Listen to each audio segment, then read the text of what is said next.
तो language policy, इस पर हमको ध्यान देना है। एक्चुअली भारत में कोई भी नेशनल लैंग्वेज नहीं है, इसको रीजन करेंगे हम लोग। Hindi is our official language, Hindi हमारे देश की राजभाषा है। ऑफिशियल लैंग्वेज का मतलब होता है जिसमें देश का कामकाज चले। English continues to be spoken for official purpose, English को लगातार चलाए रखा जाएगा ऑफिशियल पर्पस के लिए। It can be considered as our second official language, ये हमारी दूसरी ऑफिशियल लैंग्वेज होगी, दूसरी राजकाज की भाषा। ऑफिशियल लैंग्वेज मतलब राजकाज की भाषा होगी। Today 22 languages are given scheduled language status by the constitution, Bharat के संविधान ने 22 भाषाओं को अनुसूचित भाषा का दर्जा दिया है। अनुसूचित भाषा का मतलब होता है जिसको संविधान में रखा गया है, लिखा गया है अनुसूचित। ये अनुसूचित शब्द कई बार आता है, इसका कंफ्यूजन कई लोगों को है, ये अनुसूचित का मतलब क्या होता है।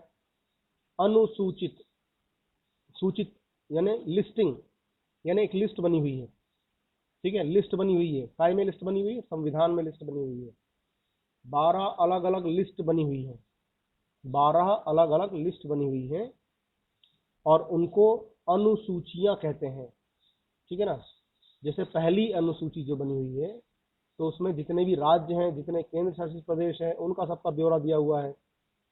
दूसरी जो अनुसूची है उसमें जितने भी राष्ट्रपति, प्रधानमंत्री और ये ऊंचे ऊंचे पद पर, संवैधानिक पद इनको कहते हैं, इस पर हैं, उनके सबके वेतन भत्ते उसमें बने हुए हैं, ठीक है ना। इसी तरह से अलग अलग सूचियां हैं। तो 8वीं जो सूची है, 8वीं जो लिस्ट है, उसमें भारत में 22 भाषाओं को जोड़ा गया है, ठीक है। 22 भारतीय भाषाओं को जोड़ा गया है, किसमें? 8वीं अनुसूची में। फिर every state is allowed to have its own official language, हर राज्य को ये परमिशन दी गई है कि वो अपनी खुद की राजभाषा में काम कर सकता है। तो गुजरात में गुजराती में काम हो रहा है, तमिलनाडु में तमिल में काम हो रहा है, ठीक है, असमिया में असम में काम हो रहा है। A person taking competitive examination can write the exam in any of the 22 languages, 22 में से किसी भी भारतीय भाषा में वो एग्जाम दे सकता है, ठीक है ना। तो ये सब अलग अलग टर्म्स भारत के लैंग्वेज, भारत की भाषा पॉलिसी में आते हैं। The use of English in our country was to stop by 1965, Bharat में जो अंग्रेजी का उपयोग है उसको 1965 में रोक देना चाहिए था। शुरुआत में भाषा नीति में यही कहा गया था कि उसको 1965 में रोक देना चाहिए था। But such A move was severally opposed by the southern state, लेकिन ऐसे किसी भी कदम का विरोध किया गया दक्षिण भारतीय राज्यों के द्वारा। क्यों विरोध किया गया? क्योंकि वो हिंदी को के बराबर किसी भी भाषा को, मतलब हिंदी को इतने लेवल पर नहीं लाने देना चाहते थे, हिंदी के लेवल पर, हिंदी को नीचे ही रखे रहना चाहते थे, इसलिए उसके बराबर उन्होंने अंग्रेजी को रखा कि अंग्रेजी रहेगी तो हिंदी भाषा इतनी ऊपर नहीं उठ पाएगी। ये तुम लोगों को चीं चीं की आवाज़ आ रही होगी, तो यहाँ पर ये चिड़िया ने अपने घोंसले दिए हुए हैं, उसमें 4-5 बच्चे हैं, तो सारा दिन चिल्लाते रहते हैं, नाक में दम करते रहते हैं। आगे देखते हैं। इन Tamil Nadu there was violent protest, Tamil Nadu में बहुत विरोध हुआ। दे स्टार्टेड एंटी हिंदू और प्योर तमिल मूवमेंट, बिल्कुल तमिल भाषा चलनी चाहिए, लेकिन इसके चक्कर में उन्होंने एक विदेशी भाषा को अपना लिया, अंग्रेजी भाषा को अपना लिया, हिंदी का विरोध करते करते, ठीक है ना। तो ये तो इन लोगों की लैंग्वेज पॉलिसी है जहाँ पर गड़बड़ी है।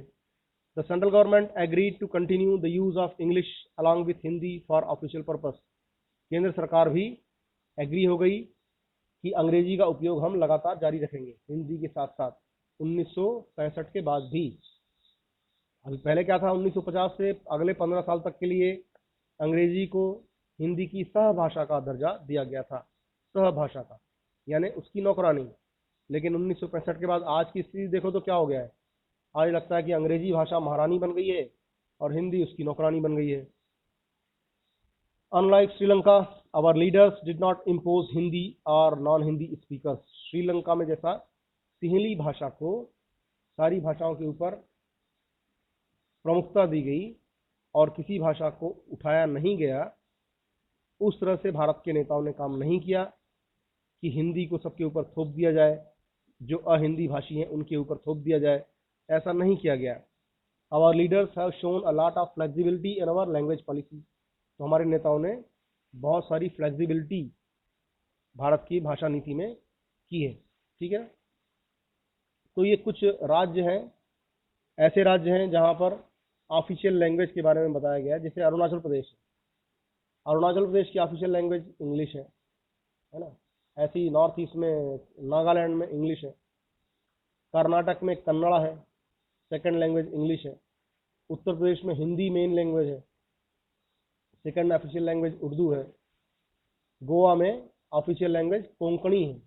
कोंकण तट सुना होगा ना 9th में, कोंकण तट, तो कोंकणी वहाँ पर भाषा बोली जाती है। और सेकंड लैंग्वेज उसकी ऑफिशियल लैंग्वेज मराठी है। तेलंगाना, यहाँ पर तेलुगु ऑफिशियल लैंग्वेज है और सेकंड लैंग्वेज उर्दू 7 राज्यों में है, और बाकी दूसरे राज्यों में अलग अलग कहीं पर इंग्लिश है, और कुछ इस तरह से यानी पॉपुलेशन के हिसाब से उसको डिवाइड कर दिया गया है। वेस्ट बंगाल में बंगाली और नेपाली ऑफिशियल लैंग्वेज है। सेकंड लैंग्वेज के रूप में हिंदी, उर्दू, संथाली, पंजाबी और उड़िया रखी गई है।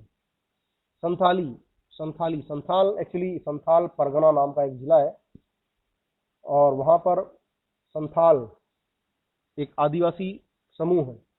संथाल नाम का एक आदिवासी समूह है जो दक्षिण अफ्रीका बोल रहा हूँ, दक्षिणी बिहार में रहता है। संथाल भारत की रहने वाली सबसे बड़ी ट्राइबल कम्युनिटी है ना। आगे बढ़ते हैं। तो अब इसके बाद क्या आता है, सेंटर स्टेट रिलेशंस, केंद्र और राज्य के बीच में संबंध। ये एक इम्पॉर्टेंट चीज है कि भारत में केंद्र और राज्य के बीच में किस तरह से संबंध है।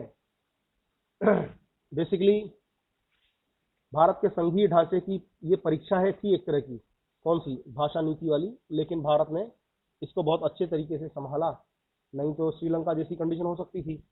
श्रीलंका में जैसे सिंहली को ऊपर रख दिया, वैसे ही भारत के नेता लोग भी हिंदी को ऊपर रख देते, तो भारत में भी वही स्थिति होती जो श्रीलंका में हो रही है।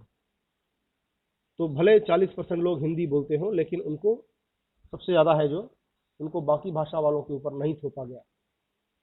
अब आते हैं केंद्र राज्य संबंध में। केंद्र राज्य संबंधों में लगातार बदलाव भारत में आ रहे हैं। ये इस बात को प्रूफ करता है कि भारत में संघवाद मजबूत बना है। अब संघवाद मजबूत कैसे होता है? संघवाद तब मजबूत होगा जब स्टेट को, राज्यों को काम करने की छूट दी जाए और सेंट्रल गवर्नमेंट, केंद्र सरकार में के काम में ज़्यादा इंटरफेयर ना करे। ठीक है ना।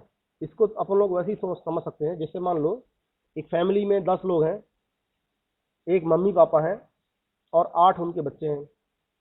मान लो अब 8 उनके बच्चे हैं, तो मम्मी पापा ने क्या किया है, डंडा लगा लगा के सारे बच्चों को बैठा के रखा है एक एक कोने में कि ये कोना तेरा है, ये कोना तेरा है, ये कोना तेरा है, ये कोना तेरा है, और यहाँ से तुम लोगों को हिलना डुलना नहीं है पूरा दिन भर। एक तो ये कंडीशन हो गई। तो इसका मतलब क्या हुआ कि घर में तानाशाही चल रही है। ठीक है ना। एक दूसरा तरीका ये होता है कि चलो भाई तुमको 2-2 घंटे का पावर दे दिया गया कि 2-2 घंटे तुम लोग घूम फिर सकते हो इधर उधर। ठीक है। अब एक दूसरा तरीका भी होता है कि सारे बच्चों को ये बोल दिया जाए कि भाई तुमको 24 घंटे तुम फ्री हो, तुमको जो करना हो वो करो, पूरी आज़ादी दी है, लेकिन तुम अपनी मर्जी से इतना डिस्टेंस से ज़्यादा नहीं जा सकते, या कुछ शर्तें थोप दी। इतना कुछ शर्तें इंपॉर्टेंट है। ठीक है। जो मर्जी हो, जितना मर्जी हो सो, जितना मर्जी हो खाओ, जितना मर्जी हो पढ़ो, जितना मर्जी हो खेलो, लेकिन किसी से उटपटांग हरकतें ना करो, और कायदे में रहो, और घर से बाहर जाओ तो इतने देर में घर के अंदर भी आ जाओ। ये कुछ शर्तें लगा दी, तो ये शर्तें ज़्यादा सही हैं। तो उसी तरह से यहाँ पर भी केंद्र राज्य संबंध भी है।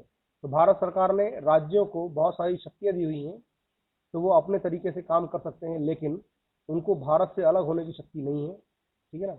उनको भारत के सेंट्रल गवर्नमेंट के पास जो टॉपिक हैं कानून बनाने वाले, उसमें इंटरफेयर करने की पावर उनके पास बिल्कुल नहीं है। ठीक है ना। तो सत्ता की साझेदारी यही मेन कहलाती है। ठीक है। काफ़ी समय तक हमारे देश में अगर देखा जाए तो एक ही पार्टी थी, 1950 के बाद से जब तक इलेक्शन हुए अधिकांश समय पर इसका कांग्रेस पार्टी का शासन रहा। लंबे समय तक कांग्रेस पार्टी का शासन रहा, न केवल केंद्र में बल्कि राज्यों में भी। माने भारत आज़ाद हुआ, भारत को आज़ादी दिलाने में कांग्रेस का बहुत बड़ा रोल था। तो क्योंकि कांग्रेस का रोल था इसलिए अधिकांश वर्षों में कांग्रेस का शासन सेंट्रल गवर्नमेंट में भी रहा और स्टेट गवर्नमेंट में भी रहा। अब समस्या यहीं पर आती है, क्योंकि स्टेट गवर्नमेंट और सेंट्रल गवर्नमेंट दोनों जगह जब एक ही पार्टी का राज होता है तो जो राज्य सरकारें होती हैं वो अपने पावर का इस्तेमाल नहीं करती। ठीक है ना, अपने पावर का इस्तेमाल इसलिए नहीं करती क्योंकि अभी ये उसको एग्जांपल देख लो। मान लो कि अभी बीजेपी गवर्नमेंट है, ठीक है ना, बीजेपी के चीफ हैं जेपी नड्डा, लेकिन वास्तव में अगर देखा जाए तो बीजेपी के दो चीफ हैं इस समय, नरेंद्र मोदी और अमित शाह, दिल्ली में है जो पूरे देश में राज कर रहे हैं। अब मध्य प्रदेश में शिवराज सिंह चौहान की सरकार है, ठीक है ना, वो है बीजेपी की। अब शिवराज सिंह चौहान को कोई भी काम अगर करना है तो अपने बॉस से पूछकर करेंगे, भले वो मुख्यमंत्री हैं मध्य प्रदेश के, लेकिन काम वो करेंगे अपने बॉस से पूछ करके कि ऐसा करना उचित होगा कि नहीं होगा। ठीक है, कहीं कोई गड़बड़ी तो नहीं हो जाएगी, कहीं कोई दिक्कत तो नहीं हो जाएगी। इसी तरह से गुजरात में भी बीजेपी की सरकार है, तो गुजरात में जो सीएम है वो भी नरेंद्र मोदी और अमित शाह से पूछकर काम करेंगे। तो जितने भी राज्य हैं बीजेपी शासित वाले वो सभी के पूछ के काम करेंगे अपने राज्य का मोदी और शाह से। इसी तरह से कांग्रेस के शासित जो राज्य हैं, जैसे पंजाब है, राजस्थान है, पंजाब में अमरिंदर सिंह है मुख्यमंत्री, राजस्थान में गहलोत है मुख्यमंत्री, तो ये कांग्रेस शासित राज्य हैं, तो ये इससे पूछकर काम करते हैं, ये सोनिया गांधी से पूछकर काम करते हैं। यानी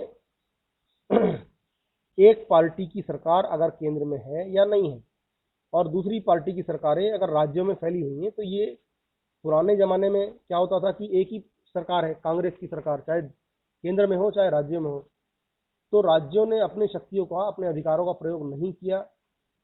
जब केंद्र और राज्य में अलग अलग दलों की सरकारें रहीं तो केंद्र सरकार ने राज्यों के अधिकार को की अनदेखी करने की कोशिश की।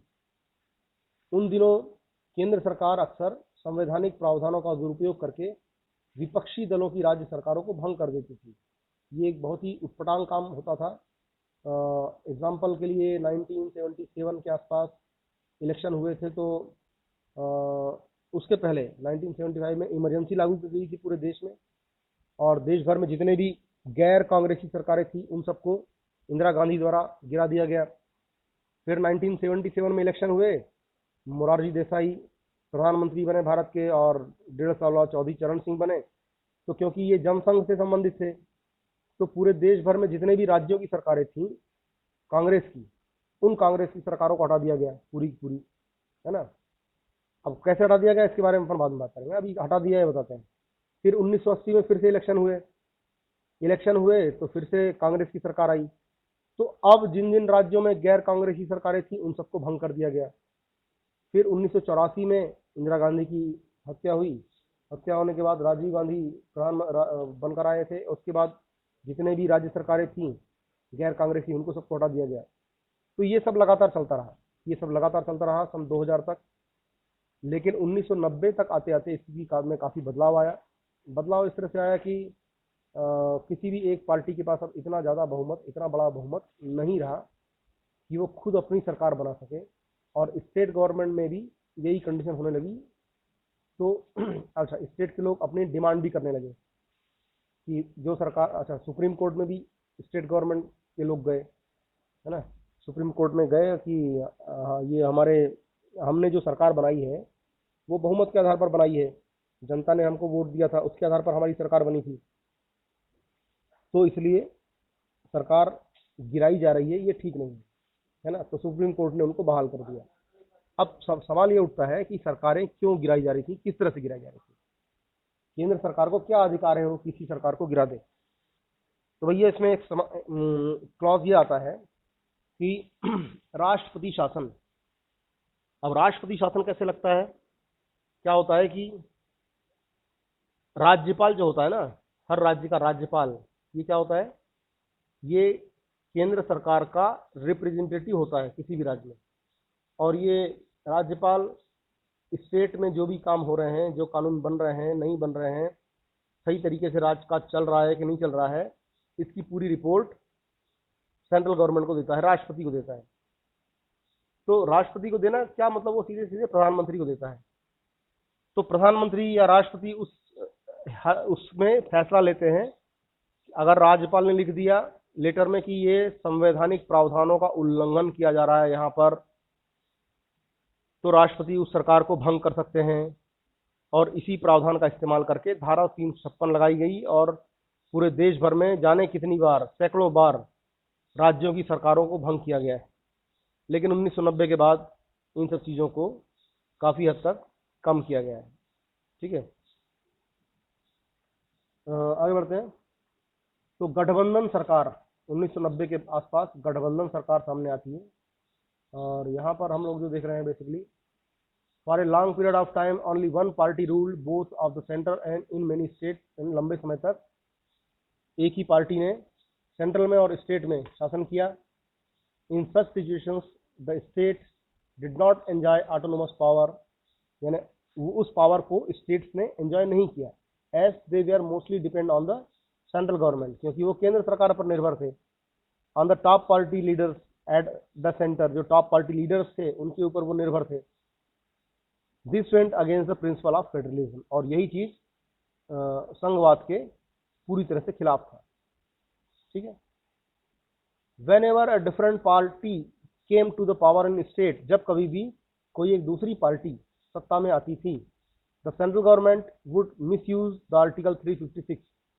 तो सेंट्रल गवर्नमेंट क्या करती थी, आर्टिकल 356 या अनुच्छेद 356 का मिस यूज करती थी और इम्पोज प्रेसिडेंट रूल, और प्रेसिडेंट रूल या राष्ट्रपति शासन वहां पर लगा देती थी। तो राष्ट्रपति शासन लगा दिया मतलब जो जनता के द्वारा चुनी हुई सरकार है, वो जनता के द्वारा चुनी हुई सरकार को हटा दिया जाएगा। मुख्यमंत्री और बाकी मंत्रियों को अपने पद पर रहने का कोई अधिकार नहीं रहेगा। Such imposition of president rule has happened more than 100 times since 1950। 1950 के बाद से 100 से भी ज्यादा बार तक इस तरह के राष्ट्रपति शासन को लगाया गया है देश भर में। विरोधी सरकारों को गिरा देना, विरोधी सरकारों को गिरा देना, चाहे कोई भी सरकार हो, विरोधी होना चाहिए। हमारी विरोधी सरकार है तो हम वहां पर राष्ट्रपति शासन लगाकर उस सरकार को गिरा देंगे। ये सब लगातार चलता रहा। Almost every government that ruled the centre, यानी कोई भी सरकार हो जो केंद्र में काम कर रही हो, डिड दिस, उसने ऐसा किया। चाहे कांग्रेस की सरकार हो तो उसने विपक्षी सरकारों को गिराया, अगर विपक्ष की सरकार है दिल्ली में तो उसने कांग्रेस की सरकारों को गिराया स्टेट में। A kind of revenge politics, और ये रिवेंज पॉलिटिक्स या बदला राजनीति के जैसी कंडीशन हो गई। This again was against the principle of federalism, ये भी संघवाद के सिद्धांतों के बिल्कुल खिलाफ था। फिर इसके बाद जो दिक्कत आती है, all this changed and now there exist better centre state relation for 2 reasons. तो अब क्या हुआ, अब ये कंडीशन बदल चुकी है और केंद्र राज्य संबंध बेहतर हो चुके हैं। इसमें पहला रीजन है, a, after 1990 people in India began to prefer regional parties over national parties. ये एक इंपॉर्टेंट चीज है कि यहाँ पर क्या हो रहा है कि 1990 के बाद रीजनल पार्टीज का इंपॉर्टेंस बढ़ गया, क्षेत्रीय पार्टियों का इंपॉर्टेंस बढ़ गया ओवर द नेशनल पार्टीज। राष्ट्रीय जो पार्टियां हैं उन राष्ट्रीय पार्टियों के मुकाबले राष्ट्रीय पार्टियों के मुकाबले क्षेत्रीय दलों का महत्व बढ़ गया। तो क्षेत्रीय दलों का इंपॉर्टेंस बढ़ गया, इसलिए जो क्षेत्रीय दल होते हैं, जैसे केवल छोटे छोटे राज्यों में, छोटे छोटे एरिया में उनका इंपॉर्टेंस रहता है, ज़्यादा बड़े एरिया में वो फैले नहीं होते, क्योंकि ऐसा जनता को लगा कि जो बड़े राजनीतिक दल हैं वो उनकी डिमांड को पूरी नहीं कर पा रहे हैं, वो वहाँ तक उनकी पहुँच नहीं हो पा रही है। अब चाहे मोदी हो, चाहे सोनिया गांधी हो, चाहे नड्डा हो, चाहे राहुल गांधी हो, यहाँ तक पहुँचना एक आम आदमी के लिए मुश्किल है ना।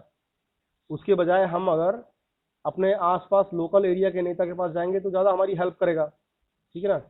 तो इसी तरह से जो लोकल लोग हैं, जो छोटी पार्टियां थी, उनका जन्म होना शुरू हुआ और छोटी पार्टियां ज़्यादा पावरफुल होना शुरू हो गई। तो छोटी पार्टियां पावरफुल होना शुरू हो गई, तो इसीलिए रीजनल पार्टी का अलायंस या रीजनल क्षेत्रीय पार्टी ज़्यादा चलने लगी। अब एमपी में हम लोग रह रहे हैं, एमपी में इतना इफेक्ट तो नहीं है इन पार्टीज का, लेकिन अगर हम साउथ में जाएं, खासतौर पर तमिलनाडु, वहां पर तो कांग्रेस पार्टी का ही अस्तित्व नहीं है। बीजेपी तो 1980 में बनी थी, लेकिन कांग्रेस पार्टी कोई बात ज़्यादा सीटें नहीं मिलती हैं, ठीक है ना। डीएमके, एआईएडीएमके, ये पार्टियां वहां पर हैं। आंध्रा में चले जाते हैं तो टीडीपी है मेन पार्टी, है ना। दक्षिण में चले जाते हैं, महाराष्ट्र में तो शिवसेना, ठीक है ना। कांग्रेस थी वहां पर, लेकिन अभी कांग्रेस का उसके साथ गठबंधन चल रहा है। इसी तरह से हर राज्य की अपनी अपनी अलग अलग पार्टी है। कम्युनिस्ट पार्टियां पहले बड़ी पार्टियां हुआ करती थी, लेकिन अब बंगाल और नॉर्थ ईस्ट में और केरल में इनका कुछ अस्तित्व बना हुआ है, ठीक है। तो खासतौर पर 1990 के बाद ये राजनीतिक पार्टियां, बड़ी राजनीतिक पार्टियां, उनका इफेक्ट कम होने लगा और जो रीजनल पार्टीज थी उनका इफेक्ट ठीक हुआ, उनका इफेक्ट शुरू होने लगा। तो अब आता है the era of coalition government began. Coalition government का मतलब, कोलेशन गवर्नमेंट यानी गठबंधन सरकारें। गठबंधन, जैसे विवाह होता है ना, तो उसको कहते हैं विवाह एक गठबंधन है, यानी कि एक गांठ बांधी जाती है दोनों हस्बैंड वाइफ दोनों के बीच में, एक कपड़े से। एक एक दुपट्टा हस्बैंड का होता है, एक दुपट्टा वाइफ का होता है, वो दोनों दुपट्टे जैसा, और उसमें गांठ बांधी जाती है, उसी को गठबंधन है ना। तो कोलेशन गवर्नमेंट या गठबंधन सरकार बनी। गठबंधन सरकार कैसे बनी? अब इसको एग्जांपल अपन लेते हैं कि जैसे इंडिया में सरकार बनाने के लिए एक्चुअली टोटल कितने लोकसभा मेंबर होते हैं? होते हैं 543 मेंबर हैं। अब सरकार बनाने के लिए कितने चाहिए? 543 का आधा, 50% प्लस 1, तो 50% हुआ 272, ठीक है ना, प्लस 1 यानी 273 लोग होने चाहिए काय के लिए? सरकार बनाने के लिए 273। अब अगर किसी पार्टी ने इलेक्शन लड़ा, ये वो मैजिक फिगर है ना 273, जादुई आंकड़ा 273 का। अगर हमारे पास 273 मेंबर आ गए, हमारी पार्टी ने इलेक्शन लड़ा और 273 मेंबर आ गए, तब तो हमारी सरकार बननी है। लेकिन अगर नहीं आए तो क्या कंडीशन? पहले तो आ जाते थे, है ना, पहले आ जाते थे और 300, 350, 400 तक नंबर आते थे कांग्रेस पार्टी के। लेकिन 1990 के आसपास आकर कांग्रेस का जो इफेक्ट था वो धीरे धीरे बहुत कम, बहुत कम और बहुत कम हो गया, और इतना कम हो गया कि अब तो कांग्रेस की 44 और 50 और 55 सीटें आ रही हैं, है ना। तो हो क्या रहा है? अब 89 में इलेक्शन हुआ और उसमें कांग्रेस को काफ़ी कम सीटें मिली। फिर 92 में फिर से, मतलब यहाँ तक कि वो विपक्ष में आना पड़ा उसको, और विश्वनाथ प्रताप सिंह, वीपी सिंह, प्रधानमंत्री बने भारत के। इसके बाद 2 साल तक उनकी सरकार चली, फिर उनकी सरकार गिर गई।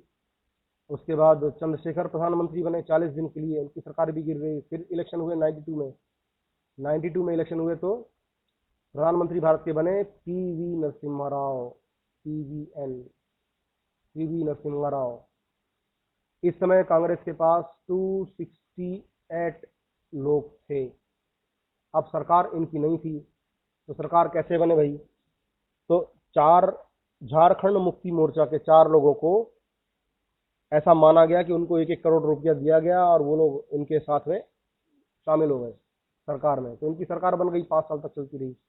अब इसके बाद जो सरकारें बनी 95, 96 के बाद, वो सब, ये किसी को भी 100, 150 से ज़्यादा सीटें किसी को नहीं मिल रही। मतलब ये मैक्सिमम डेटा था उस समय।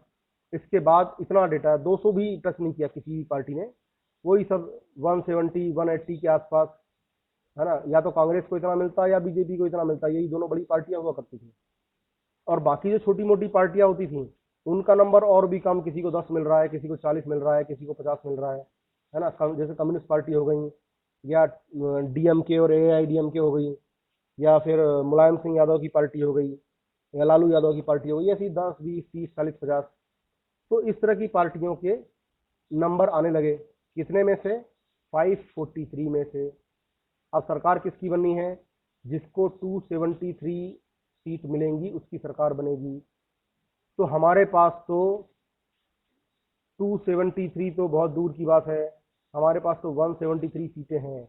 अब हमारी सरकार कैसे बनेगी? 100 सीटें कहाँ से आएंगी? तो हम छोटी मोटी जो पार्टियां रहेंगी उन छोटी मोटी पार्टियों से हम गठबंधन करेंगे। शादी नहीं करेंगे, लेकिन 5 साल के लिए गठबंधन कर लेंगे कि 5 साल तक हम लोग साथ साथ रहेंगे। तो सरकार में साथ साथ रहेंगे, तो सरकार में मान लो कि अगर 40 मंत्री हैं तो हम, मैं सबसे बड़ी पार्टी हूँ तो मैं 20 रख लूंगा अपने, तुमको 10, 2 मंत्री दे दूंगा, उस पार्टी को 2 मंत्री दे दूंगा, उस पार्टी को 2 मंत्री दे दूंगा, इस तरह से। तो ये बनने लगा गठबंधन।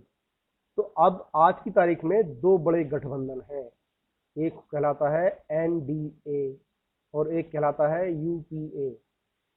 एनडीए का मतलब होता है नेशनल डेमोक्रेटिक अलायंस, जिसकी मुखिया बीजेपी है, और दूसरा है यूपीए, यानी क्या यू का समझ है, यूनाइटेड प्रोग्रेसिव अलायंस, संयुक्त प्रगतिशील गठबंधन, यूनाइटेड प्रोग्रेसिव अलायंस। ये इसके चीफ है कांग्रेस पार्टी। तो इस तरह से गठबंधन का दौर शुरू हुआ। तो अगले पॉइंट पे आते हैं। The national party had to ally with regional parties to form government at the centre. तो जो राष्ट्रीय पार्टियां थी उन्होंने क्षेत्रीय पार्टियों के साथ गठबंधन किया, जिससे केंद्र में सरकार बनाई जा सके। और चौथा पॉइंट है, this led to a new culture of power sharing and respect for the autonomy of the state. इससे क्या हुआ? पावर शेयरिंग का एक नया कल्चर, नई संस्कृति शुरू हुई, जिससे क्या हुआ? Respect for the autonomy of the state. अभी तक इसके पहले हम लोगों ने क्या देखा था कि केंद्र सरकार अपनी विरोधी सरकारों को, जो राज्यों में है विरोधी सरकारें, उनको गिरा देती थी कि हमारी विरोधी सरकार है, लेकिन अब नहीं गिरा सकती, क्योंकि उसको उस राज्य सरकार से हेल्प लेनी है सेंट्रल में अपनी सरकार बनाने के लिए। इसलिए उनको रेस्पेक्ट देना शुरू हुआ, ठीक है ना, उन छोटे मोटे स्टेट्स को रेस्पेक्ट देना शुरू किया गया, ठीक है।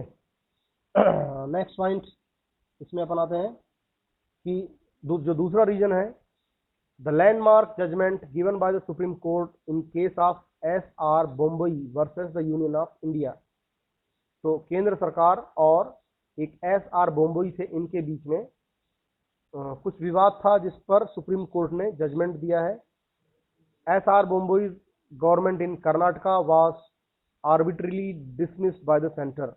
सेंट्रल गवर्नमेंट ने एस.आर. बोम्बई की जो सरकार थी उसको गिरा दिया था, क्योंकि वो विपक्ष की पार्टी थी, इसलिए केंद्र सरकार ने उसको गिरा दिया था। तो ये बोम्बई कहाँ चले गए? ये चले गए सुप्रीम कोर्ट में। तो he had approach the supreme court for justice, न्याय के लिए वो वहां चले गए। तो सुप्रीम कोर्ट ने उनके पक्ष में फैसला दिया। क्यों दिया भाई? क्योंकि उनकी सरकार को किसने चुना था? सीधे सीधे जनता ने चुना था, ठीक है ना। तो कोर्ट ने ऑब्जर्व किया, कोर्ट ने उसको पूरा, the court observed that the president of course enjoy power to impose his rule on the state as per the article 356, यानी धारा 356 के मुताबिक राष्ट्रपति शासन वहां पर लगाया जा सकता है। But that power that was president enjoy is not absolute but conditional. लेकिन जो राष्ट्रपति शासन होता है वो परमानेंट नहीं हो सकता, वो केवल कंडीशनल है, कुछ तथ्यों के आधार पर ही हो सकता है। Only in case of total breakdown of law, ठीक है ना। टोटल ब्रेकडाउन ऑफ लॉ जो होता है, जब पूरी तरह से कानून का खात्मा वहां पर हो जाता है, यानी गुंडों बदमाशों इनकी चलने लगती है, पुलिस की, सरकार की कोई नहीं सुनता है ना। And law and order of, if the state government loss majority support, है ना। एक तो लॉ एंड ऑर्डर खराब हो जाता है, और दूसरे सरकार अपना बहुमत खो देती है। Then the president can impose his rule, केवल ऐसी कंडीशन में वहां पर राष्ट्रपति शासन लगाया जा सकता है, ठीक है ना। दस the miss use of the article 356 has stopped. तो इस तरह से आर्टिकल 356 का मिस यूज किया जा रहा है, ठीक है ना, which has helped better centre state relationship, जिससे केंद्र राज्य संबंध ज़्यादा मजबूत बनेंगे। The federal power sharing is more effective today than it was a few year ago. तो अब आज की तारीख में जो फेडरल पावर है शेयरिंग है वो ज़्यादा असरदार है जैसा कि पहले था। ठीक, अब